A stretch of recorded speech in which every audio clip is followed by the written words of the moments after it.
Hello, everybody. My name is Nathan. If I sound not confident and terrible, it's because this is my first ever YouTube video. Yay! I have no idea what I'm doing. In the background, you should see me doing some warm-up sketches to get ready for the art piece that I'm going to be making in this video, and I'm going to be walking you through the process to make it. The entire process, not just the, oh, look at me, here I'm drawing part. The whole thing, all the ups and downs, all the details, and nitty-gritty things that most people don't talk about. So, my plan for this piece was to draw a nice new profile picture. Now, this is not the first profile picture that I've ever made. It's not even the first of Nan. But most of the previous ones have been pretty bad. I'm gonna be honest. They're pretty garbage. I wanted something halfway decent to use on my new channel, which this is being posted on. Hey, hello, peoples on YouTube. My plan is to draw a little bit each day after doing some random warm-up sketches, which you'll see me doing in the background. I don't usually draw this way. My tendency tends to be to draw in binges, I guess would be the best way of describing that. In chunks. Yeah, something like that. I draw in chunks of like 2 to 3 hours straight. Sometimes even 3 to 4 if I'm really into things. I have wasted entire afternoons working on a single piece of art, and then never looked at it again. As you can guess from that description, I've been meaning to improve my process, because, yeah, it's not great, and this seemed like a good excuse to start doing that. It was also a calculated move to avoid getting stressed and overwhelmed, because I was super anxious about starting this project. I was about to say I am super anxious. This is being recorded afterwards, so that is not accurate. I was super anxious about starting this project. Like, at first, I was super pumped, like, yeah, hell yeah, let's do this, right? And then it got close to the point where I had to actually start drawing, and I was like, And by the time I'd finally got around to starting the first round of warm-up sketches, I was on the brink of having a panic attack. I am a nervous wreck, if you can't tell. This is normal. I'm fine. Don't worry about it. Drawing by itself is already a minefield for me. Like, I have had a lot of difficulties, especially recently, with anxiety and drawing. But drawing and recording yourself, that tends to just increase the anxiety by a factor of 10, apparently. Who would have thought? I don't know. Something about the pressure of social judgment from other people, huh? Couldn't be me. Anyways, after blasting some music and powering through the sketches, I managed to calm down enough and get started on the profile picture itself. So, yeah, here's how it went. First step of the process was, of course, the sketch. I started things off by just roughing things out really small because, as you will see later, and as I will talk about later, I tend to overcomplicate and make extremely detailed sketches, and I didn't want to get overboard too quickly. I wanted to focus on just like composition, figure out the placement and orientation of the head, and just like really basic stuff. And so, in order to resist the temptation to draw something big and elaborate, I was just like, okay, we're gonna draw this tiny, and then blow it up later. And then I realized I was being silly, as I often am, and hadn't decided to bring in any reference, which was silly. Kids, use your reference. References are good. So I went and grabbed a reference from one of my previous attempts at a profile picture. You'll notice me fiddle with the ears a lot in the beginning, because my persona, Nan, is a fennec fox.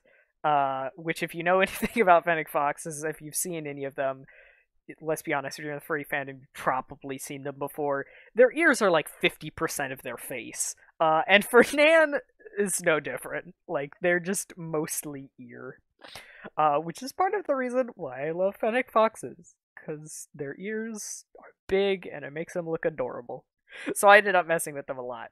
And then partway through, I also changed the orientation of the head to be facing upwards rather than downwards, because I wanted it to feel more like lively and excited, have more of that kind of like upbeat vibe, whereas, with him sort of facing down, it felt more like a neutral, which is sort of what I'd gone for previous profile pictures. And although they work really well and they're much easier, I decided that I wanted to do something a little bit more interesting and effective this time, and so I decided to instead make them facing upwards and look more excited. I also tried to make their eyes as big as possible. You'll see me like resize the bottom half of their face in order to make basically have as much room for the big chonkin eyes as possible.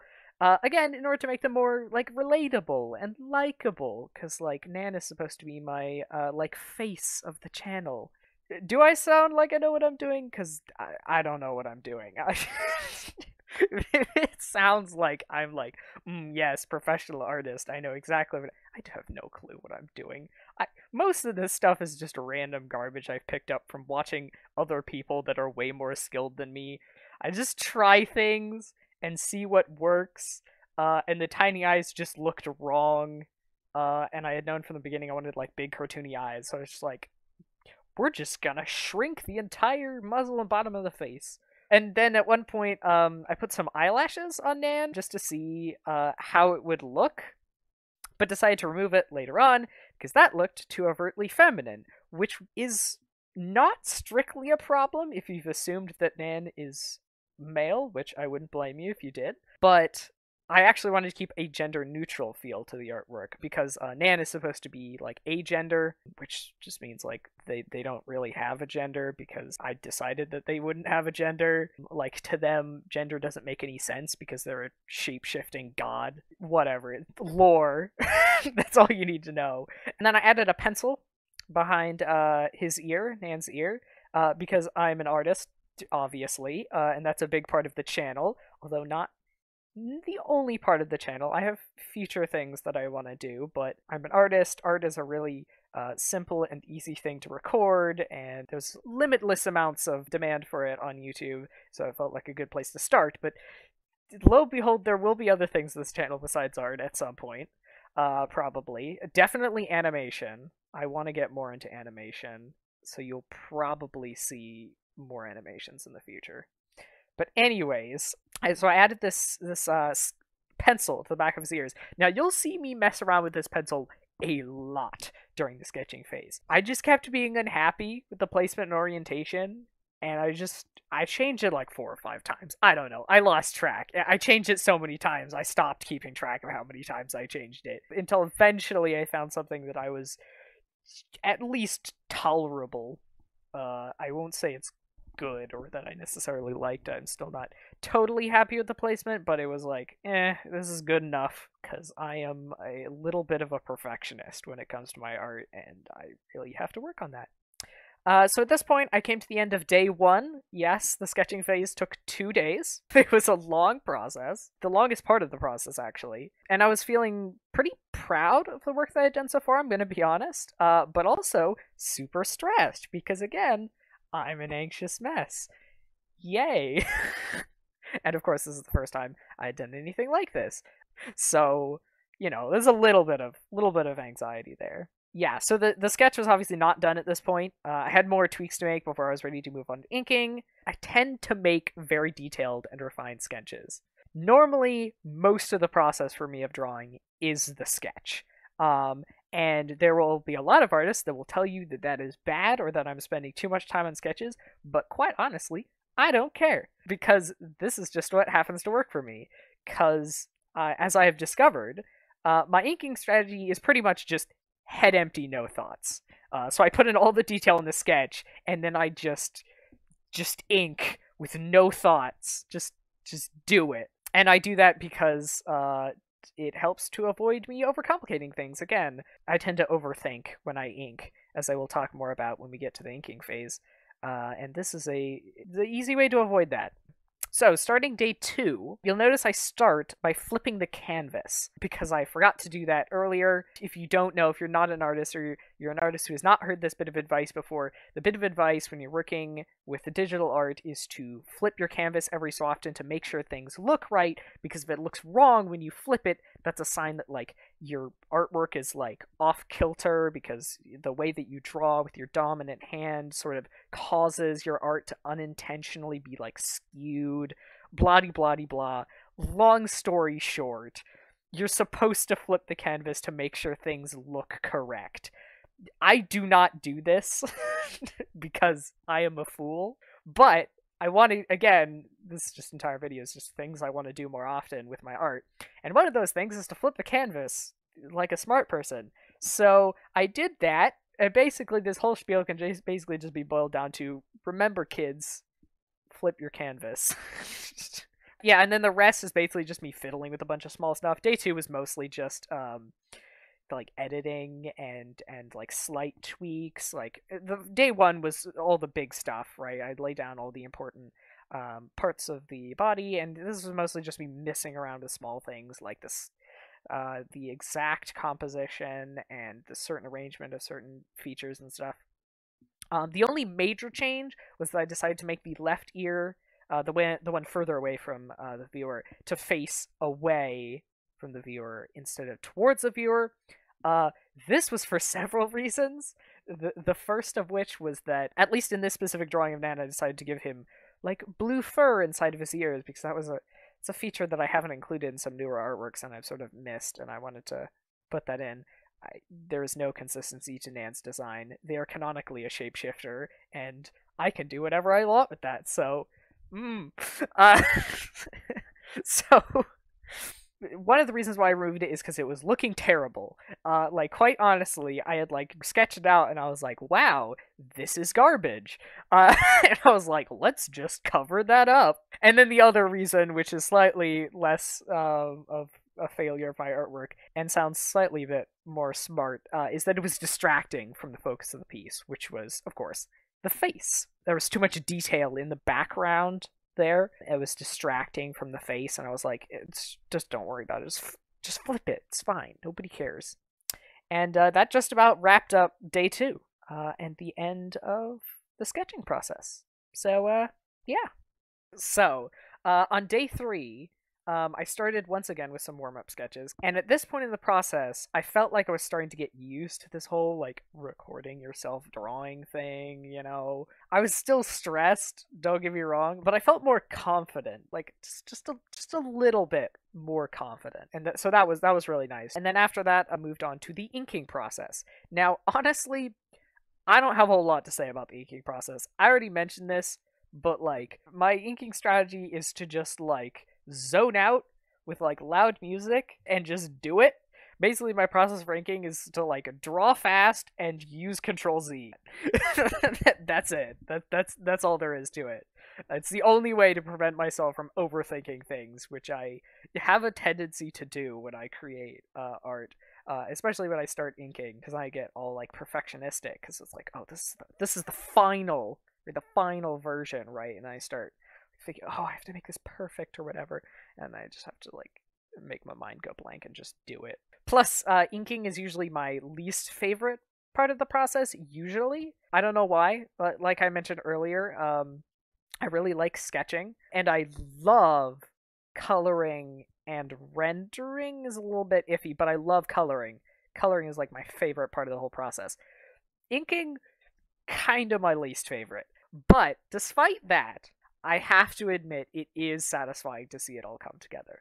Like, the process of inking, usually pretty terrible for me, but once I'm done, I'm usually pretty proud of what I've done. And for this piece, I was actually feeling really good about it by the time I had finished the ink. And I was like, yeah, this actually looks really good. Wow, it's almost like I sort of know what I'm doing.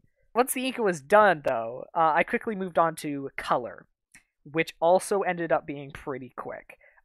Nan's color scheme is incredibly simple. It's literally just like orange, white, brown, and blue. That's it.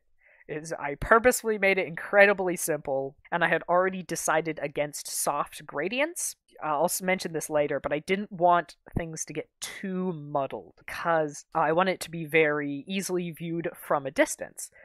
You'll see me check this later on, but yeah, I wanted to make sure that it was very easy to tell what was going on from a distance because, of course, as a profile picture, the place that most people's gonna see this is shrunk down and cropped and like in the corner, right? Like you should be able to tell what it is and like read what's going on immediately without any confusion. It shouldn't be some hyper detailed painting. Nobody's going to be able to see any details in it. So I was like, you know what? We're just going hard edges on the color, and that's it.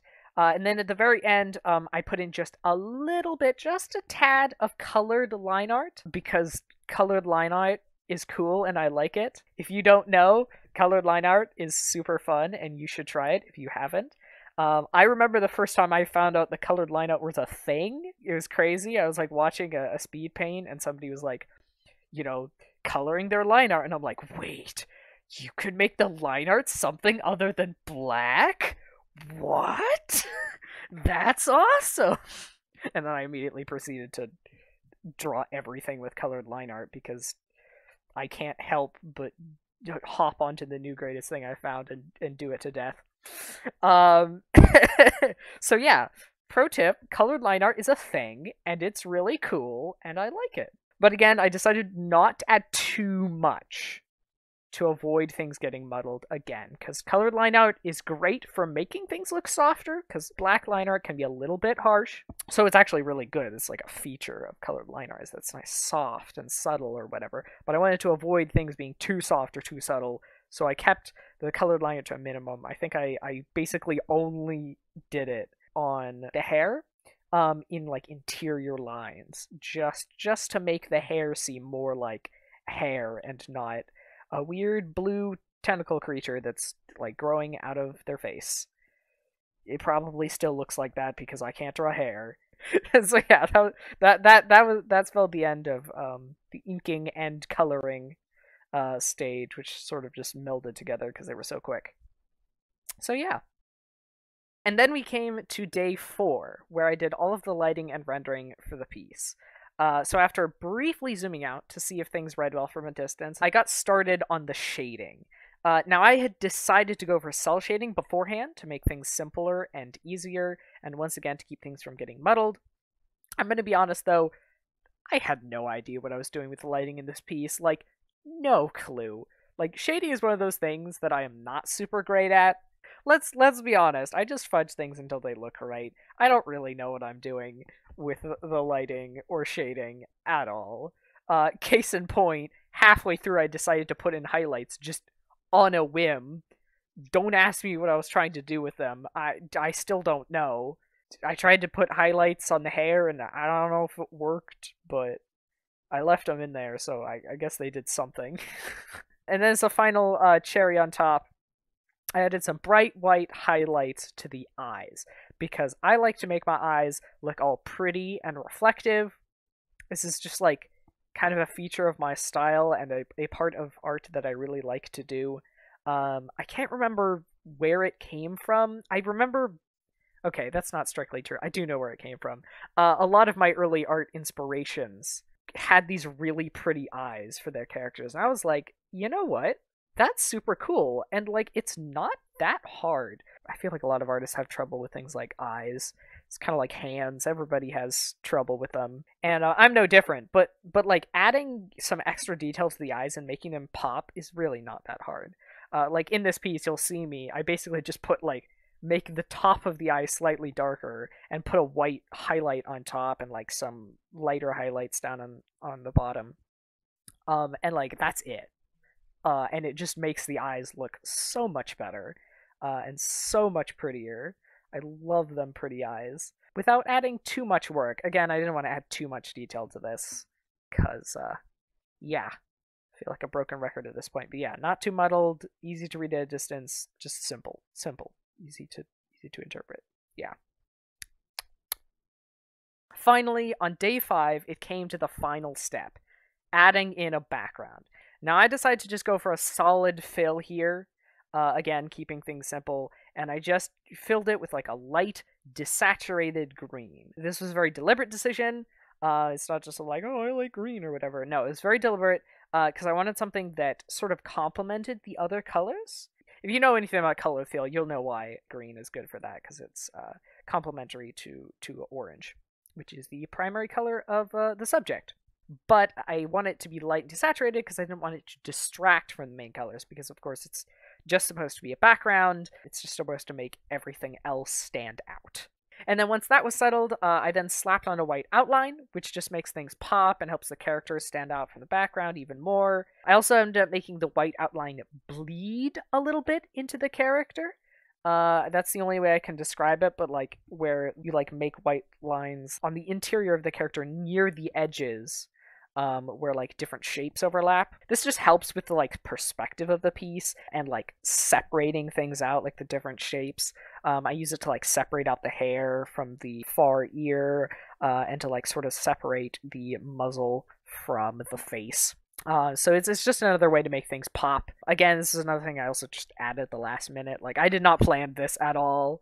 This is just like, yeah, this seems like it'd help. I also cleaned up a couple of things that were bugging me during this stage, like the highlight on the cheek and the eyes. And then finally, I finished up by putting on a watermark and a signature.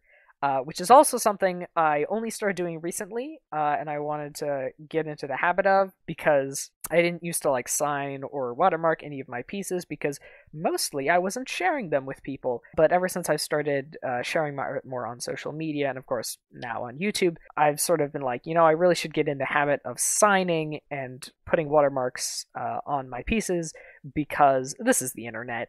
People are gonna steal it and use it, even if it's not intentional. Like, I'm gonna be honest, I'm not gonna blame you if you just like copy my image from somewhere if you find it somewhere. Like, I don't know, I'm not gonna blame anybody on the internet for doing that, but I would like something on the piece that's like, yeah, no, this is mine. I did draw this. Which is also why I add a watermark and a signature. The signature is off in the corner. It's supposed to be out of the way. Something that could easily be cropped out. But the watermark is then like on the piece itself. I literally make it white, and so it like blends with the outline, so it's almost impossible to remove without ruining the piece. And it's just something slightly inconspicuous that you probably wouldn't notice unless you were looking for it. So now you know what to look for if you want to know if any piece you see is mine. The more you know. So yeah, and then that was basically the end of the drawing process. And then in the next part, I decided to give myself a bit of a break, and then come back and look at it later and sort of look at what could be improved, what I liked, didn't like, that type of thing, which we'll get into here in a moment. Okay, I'm gonna be honest. I'm just proud that I managed to finish this piece, like, at all. I am really bad at completing art pieces. As you could probably tell from the half-finished character sheet I was using as reference about halfway through, I am really bad at completing art pieces. As I mentioned earlier, I tend to work in chunks, and if I don't finish a piece in a single chunk, I very often will never finish it. Just at all. It'll just stay unfinished forever. So I'm just glad that I finished this one at all. That's a pretty low bar, but I'll take it. But there were a couple of things I was not happy with. One is the tongue and like the back of the mouth, which I just sort of fudged. Like, that's an area of like character drawing that I just don't draw very often. I tend to draw characters with their mouths closed, or when I draw their mouths open, it's not realistic at all. And so I just plopped in like a black void where the back of the mouth should be, which looks okay. I think it works in this piece, but I feel like it would have been better served if I'd done a little bit more with it. I just didn't know how to do that, so I was just like, it's just better if I just cover it up, just make it blend into the background. It's not important to the piece, so I wasn't going to worry about it. The second thing that annoyed me was that the shading is just a mess. I did not know what to do with the cell shading at all. Like I mentioned, like during that process, cell shading and shading in general is just sort of me fudging things until they look okay. And yeah, this was just 100% that. I really did not think through how I wanted the lighting to be in this, and the disadvantage of cell shading is that everything either has to be shadow or not shadow, which sounds like an advantage until you try to render something that is either incredibly complex or very subtle. And then you're like, where the hell does the shadow go? You could probably see me struggle with this in doing the piece, because I changed the shading quite a bit. But despite that, the place where I think I failed the most was actually the cheek. That's just a part of canine anatomy that, like, I don't understand, and I clearly need to do some more research on it, honestly. I mean, I just need to practice more canine anatomy in general. Like, let's be honest. You can never have too much anatomy study. Let's be real. Trust me, as somebody who's primarily draws characters, and especially furry characters, it's just all of your work is just anatomy studies, one way, shape, or form. That is something I definitely need to work on in the future, and I think really stands out as like the one part of this piece that I think actually kind of ruins it, because the side of the face is just a white void. Like, what the heck is this? It takes up so much space too. What have I done? Yeah, so that's something that pops out at me every time I look at it. Something like, oh god, that's really bad. But despite all that, I'm actually pretty proud of this piece. I think it's easily the best profile picture I've made, and probably the best furry headshot as well. But that's a little bit, maybe a bit more extreme. I'm a furry artist. This is what I do. I can't draw humans anymore. Okay, I have nothing else to draw. I'm still really shocked at how well the teeth turned out, though. I am not joking when I say this is the first time I've tried to actually draw canine teeth. Like, all previous attempts have either been the character just has their mouth closed, or it's like that thing where like you can just see like the tip of like the fangs coming out because that is objectively adorable, and like, yes, but like that is the extent of what I usually draw in terms of teeth on furry characters, which is a crying shame, because one of the main advantages of drawing furries is that they have such like different anatomy to a human, and like canine teeth are super cool and are actually kind of fun to draw if you know what you're doing. And unfortunately, I mostly haven't known what I'm doing, which is why I've avoided it. But this time, I wanted to try doing it. I wanted to at least try it, and it looked good enough that I was willing to leave it in. And I think it actually turned out really well, although nowhere close to anatomically accurate. It's mostly just based off of what little canine teeth anatomy that I do know, and methods I've seen other artists use, which is just like 95% of my art style is just like random techniques I've stolen from other people because they look cool and they're easy. I am a lazy artist. This is what I do. So anyway, yeah, teeth, really liked how the teeth turned out. So if I wanted to like wrap up my opinions on this piece, just like really sum it down, I think I'd rate it a 4 out of 5 in terms of the design and composition. I think it works pretty well. There are definitely things that I would improve, but I'd say that I'm 100% happy with that. I'd give it a 3 out of 5 for execution, though, because of basically all the nitty-gritty things I just talked about. And a 2 out of 5 for anatomy, because clearly I don't know anything about how to draw furries. Please help. This is all I can do, and I can't even do it well. So, yeah. To anyone that made it this far into the video, thank you so much for watching. I hope you had fun or were somehow inspired by my terrible drawing skills. If you enjoyed the video, you can give it a like. And if for some reason you wanted to see more of this garbage content, you can also hit the subscribe button, because that's a thing you can do. Click on the bell icon to get notified for future uploads. My intention is to try and post a video at least once a month, but my schedule is also a mess, so we'll see. But yeah, I look forward to working on my next project, and if you liked this, then I look forward to creating more stuff like this for you to enjoy. Thank you for watching. Bye!